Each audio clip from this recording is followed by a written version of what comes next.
Praised are you, Adonai, our God, King of the universe, who gives the Torah of truth and the good news of salvation to his people Israel, and to all the people through his Son Yeshua the Messiah our Lord. Amen. Amen.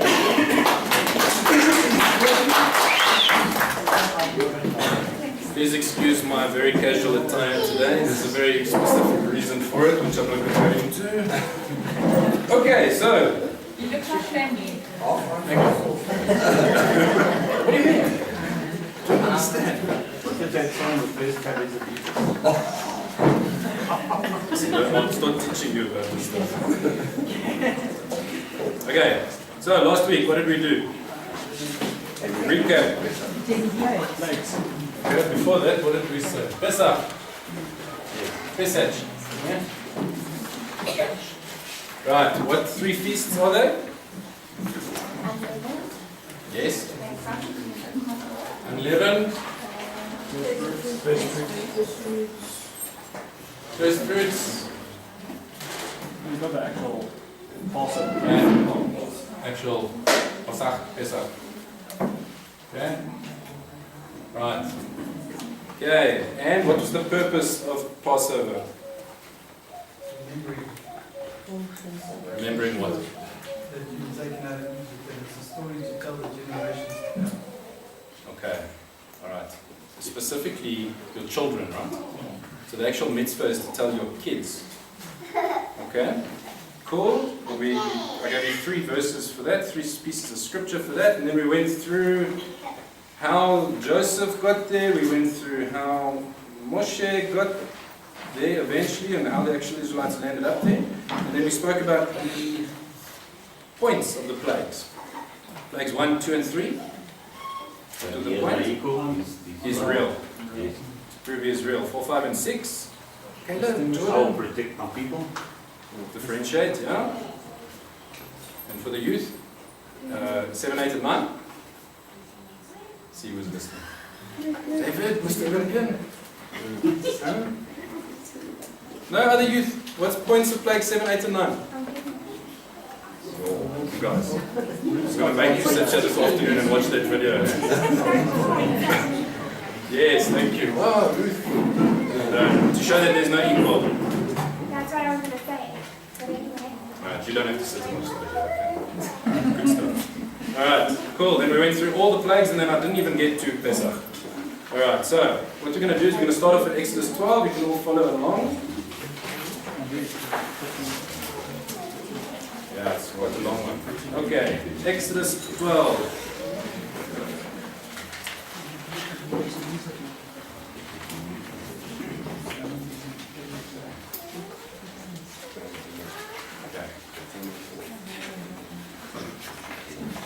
Adonai spoke to Moshe and Aaron in the land of Egypt.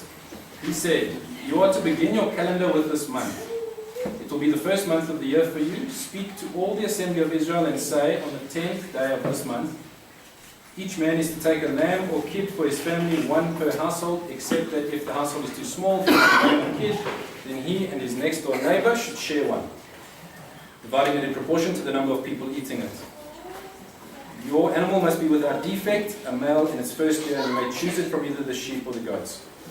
You are to keep it until the 14th day of the month, and then the entire assembly of the community of Israel will slaughter it at dusk." What does yours say for 6? Dusk? Evening. Evening? Between the evening. Which is what? Twilight. So around what time? Yes, around 3 o'clock. Okay, that's twilight. Okay, they are to take some of the blood and smear it on the 2 sides and top of the door frame at the entrance of the house in which they are to eat it. That night they are to eat the meat roasted in the fire. They are to eat it with matzah and maror. What does yours say? Unleavened bread and bitter herbs. Don't eat it raw or boiled, but roast it in the fire with its head and lower parts of its legs and its inner organs. Let nothing of it remain till morning. If any of it does remain, burn it up completely. What did we say that was? You burn it up completely? I didn't say. Never mind. Yes? That's how you are to eat it. With your belt fastened, your shoes on your feet, and your staff in your hand, and you are to eat it hurriedly. It is Adonai's Pesach, Passover. For that night I will pass through the land of Egypt, and kill all the firstborn in the land of Egypt, both men and animals, and I will execute judgment against all the gods of Egypt. I am Adonai. The blood will serve you as a sign, marking the houses where you are. When I see the blood, I will pass over you. When I strike the land of Egypt, the death blow will not strike you. This will be a day for you to remember and celebrate as a festival to Adonai. From generation to generation, you are to celebrate it by perpetual regulation. I'm going to carry on reading, and then we're going to break this down. And what I want to do is I actually want to link all of these events or verses. I'm going to link it to New Testament. Okay? I'm going to ask you guys to help me read because there's a lot of back and forth. 15. For 7 days you are to eat matzah. On the first day, remove the leaven from your houses. For whoever eats chametz, or leavened bread, from the first to the 7th day is to be cut off from Israel.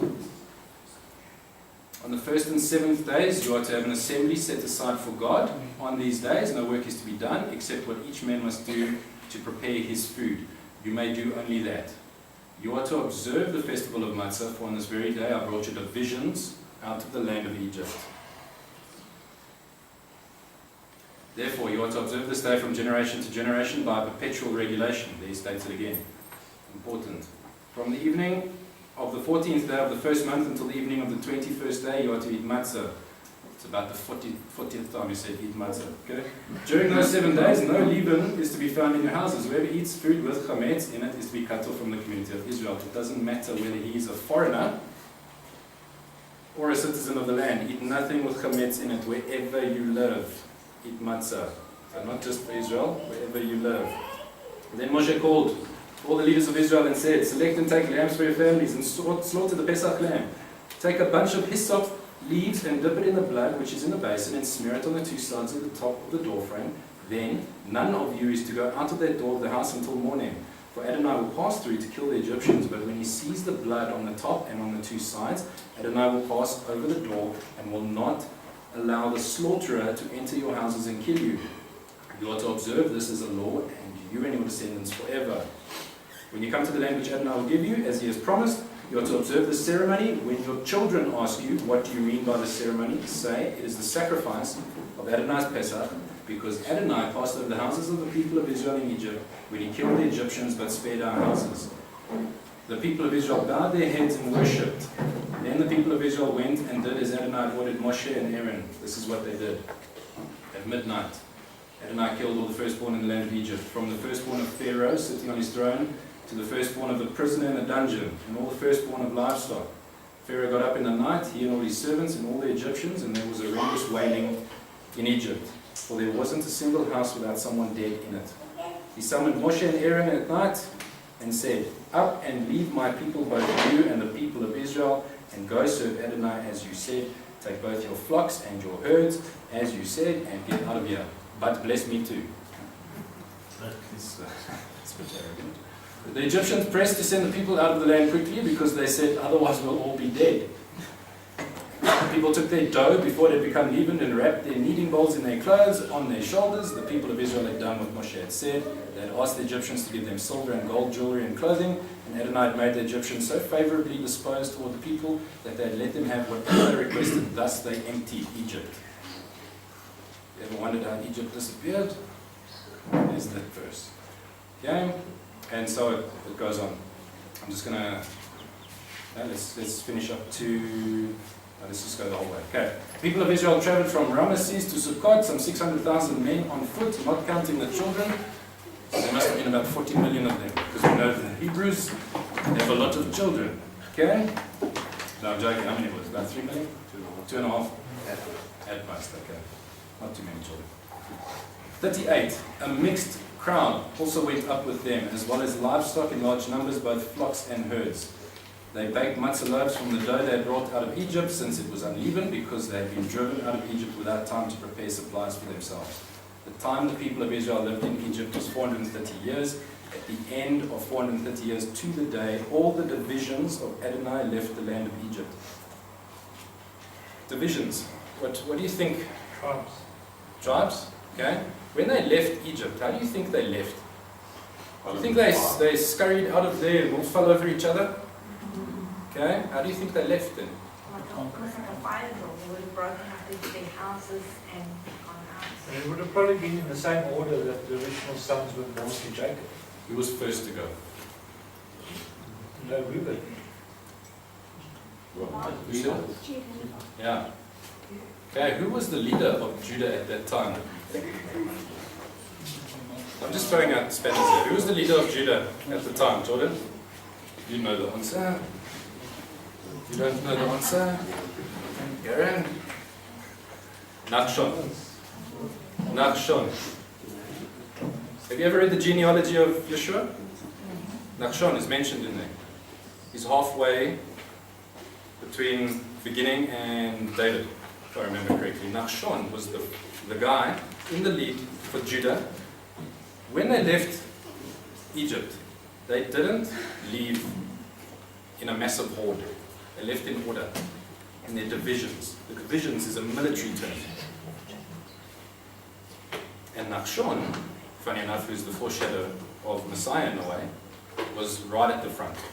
Tradition has it in Mishnaic writings that Nachshon was the first guy to walk into the Red Sea. It's a tradition, I don't know if we can believe it, but they say that he was the first guy that walked into the sea up to his head and then it started parting. Okay? But how true that is? But that's gangster. Right? This guy, when I actually read this to my kids one day, it just hit me how utterly important this guy must have been to be the guy that led the 2.5 million people. Yes, Moshe led them, but Moshe was most likely in the middle, right? With the Levites. Judah was in front. Judah means, surely, praise. Okay, the praise goes forth. Nachshon in the lead. Just something interesting. Okay, just one thing there. Doesn't it say that Moses held up the staff, the Red Sea parted, Yes. and then overnight the wind blew? Correct. Yes, the wind blew it. So he wasn't That's what I'm saying. The continuing to tradition's hold it up flaky. and keep it open. It stayed open until such time as Elohim said, praise. Yes. Yes. I'm just giving you some insight into Mishnaic. But then tradition. that's also a like picture of Romans 11:25, when the last of the Gentiles is come in, then the door closes effective. That's nice. Nice. Okay. Question? Yes. We were discussing this morning, Brenda and I. The part about you don't go out of your house, Yes. back to 23, that shall be a law to you. You shall guard this word as a law for you and your sons forever. Does that mean we are also not supposed to leave our houses in the nights of Pesach? Or am I missing the point? Well, you know, what the Hebrews did after that, so that would be their night of vigil. Okay? And they would literally sit and study the Torah that night, the entire night. We're going to get to that just Yeah. But I don't know. I think that pertains more to the entire regulation, the entire Pesach regulation than that specific thing of staying in your house. We're not going to have the slaughter come over us. Yeah. Those who went behind the door that had the blood on it were exposed and were not under the protection. So there would have been an issue there. Yes. Okay. Just something else that came to me this morning when I was just going over my notes. Joshua, when they crossed the Jordan River, where did they go? Gilgal. Okay? First place that they went to, Gilgal. They were now in enemy territory. All the men and the women standing there in enemy territory. The kings knew they were there, and they decided to get circumcised right there and then in enemy territory. I'm not harping on circumcision. What I want to get to is a point. Maybe I might be. I don't know why. Those clothes have nothing to do. But they were in enemy territory when they circumcised all the men. And when you get circumcised in those days, you are down for a while. How long? It's a long time. A long time. Yes.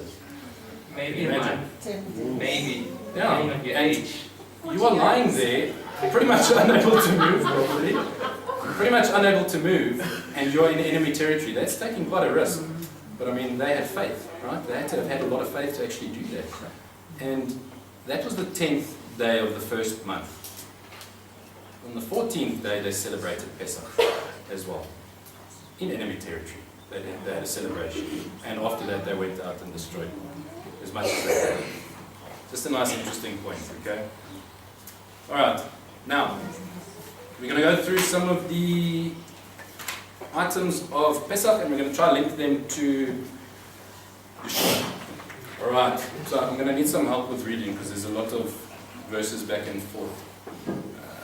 But I'll ask you if some of you can just get Mark 14 and 15 open. And some have John 19. Someone have Psalms 51. Aubrey, can you have Psalms 51? Cool. Shawnee. You can have Mark 14, 17. Jordan. Mark 15, 33.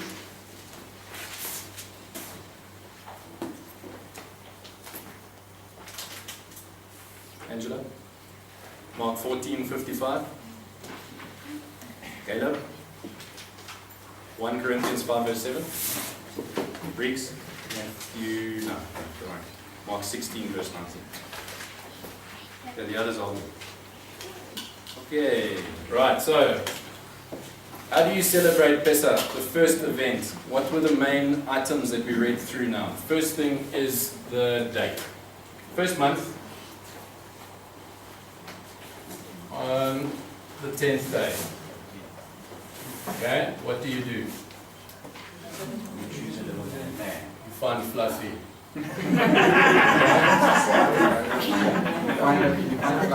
Yes. Okay, Fluffy. Okay, so that's Exodus 12 verse 2. Where am I? Yeah.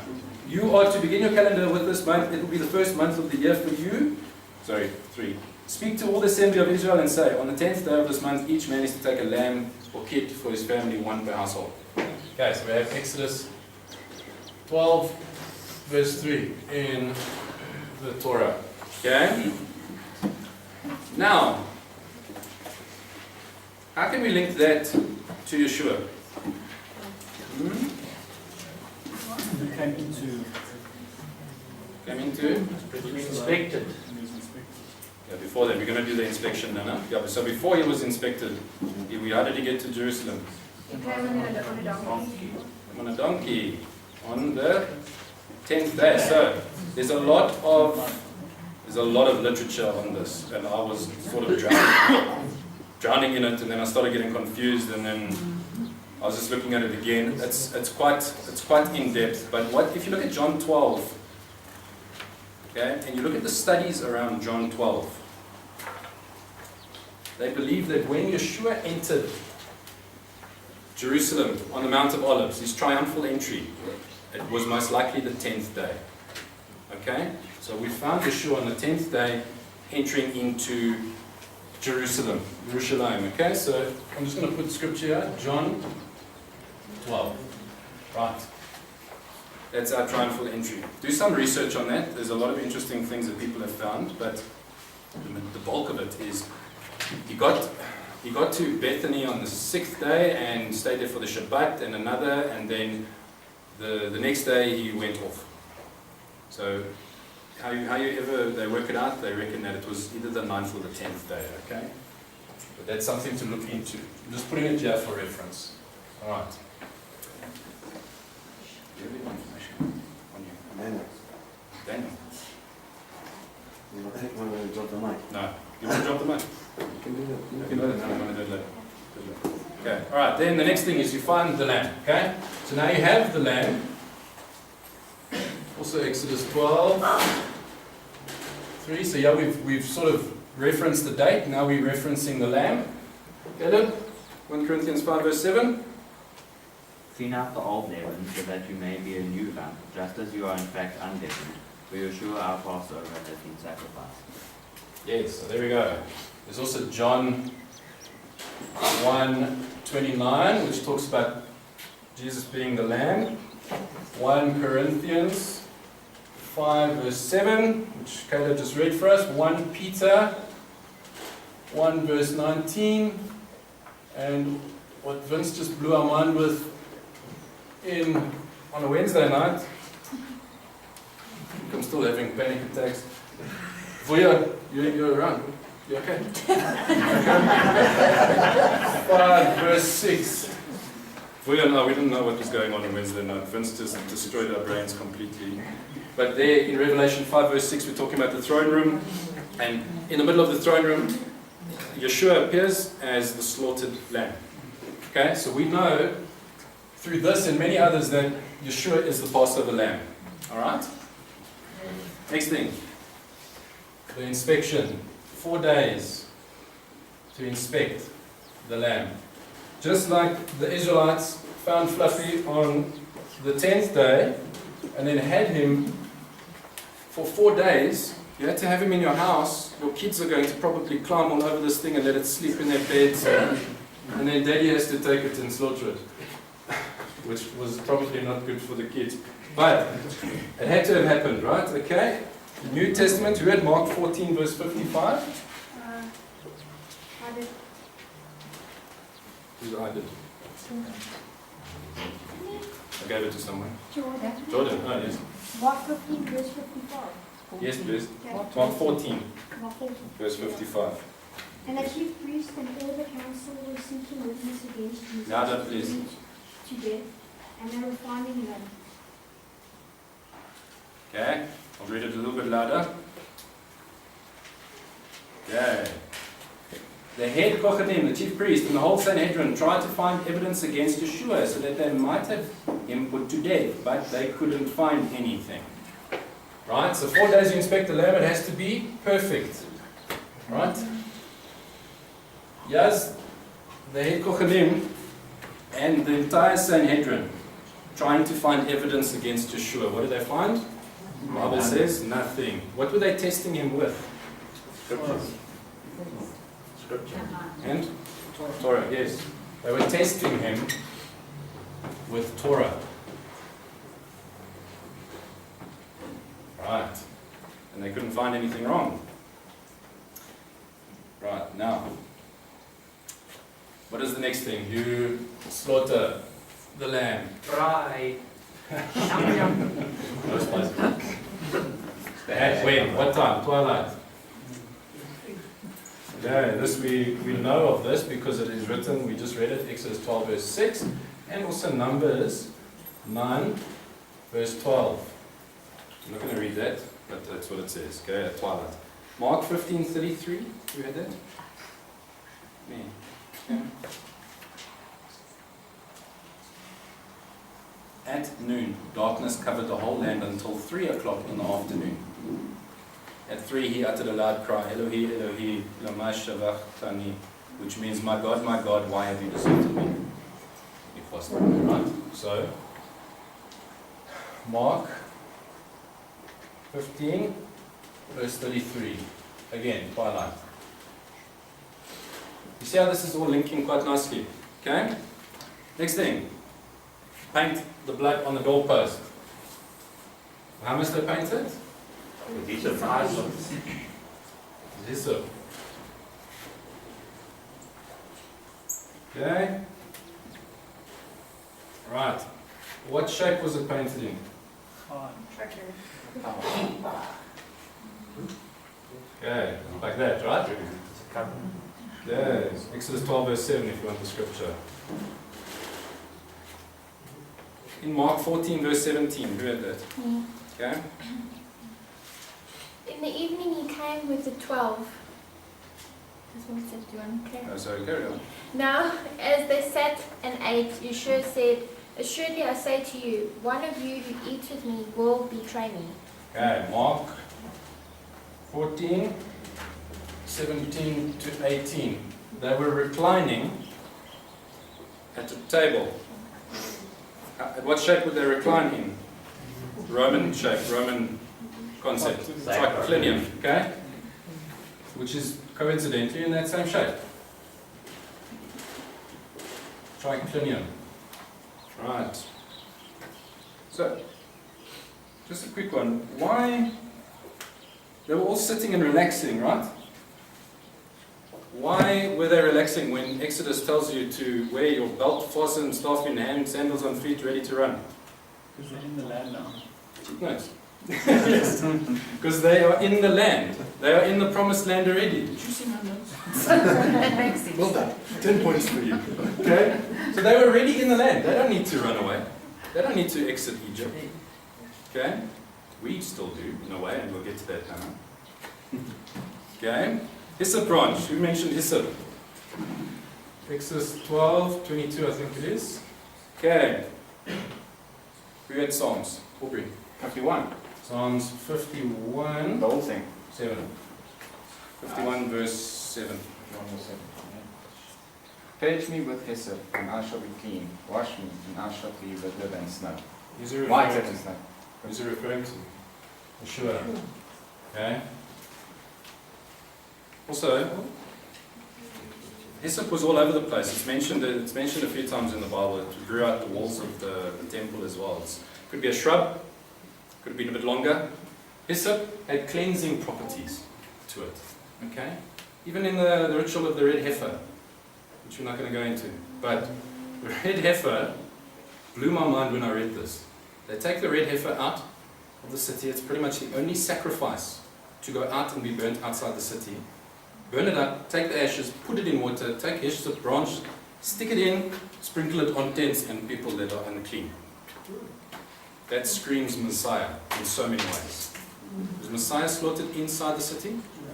No, it was outside.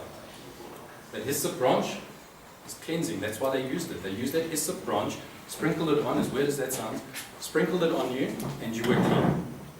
And everything that they touched was clean. Right. And then let nothing remain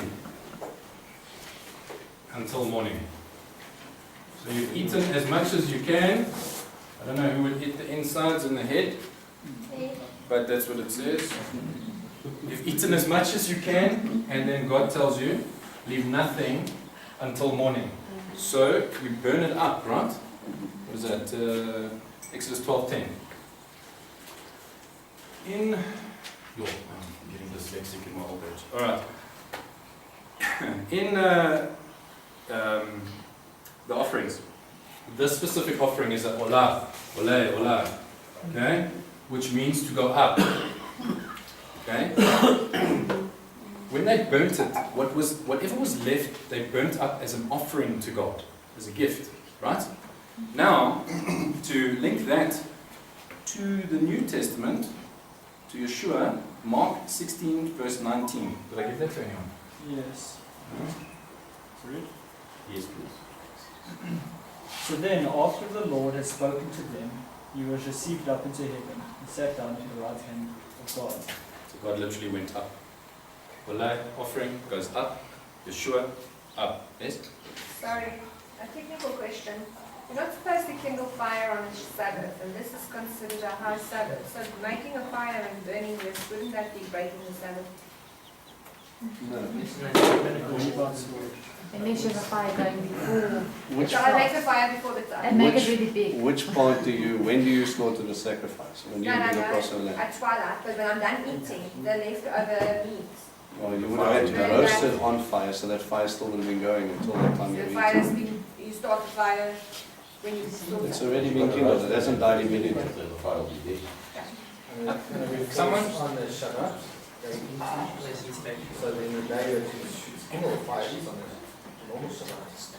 Someone gave me another connotation to that. Yeah, but he says you're allowed to make an offerings. You're allowed to, there are specific offerings that the Levites are still doing. Remember guys, we get these stipulations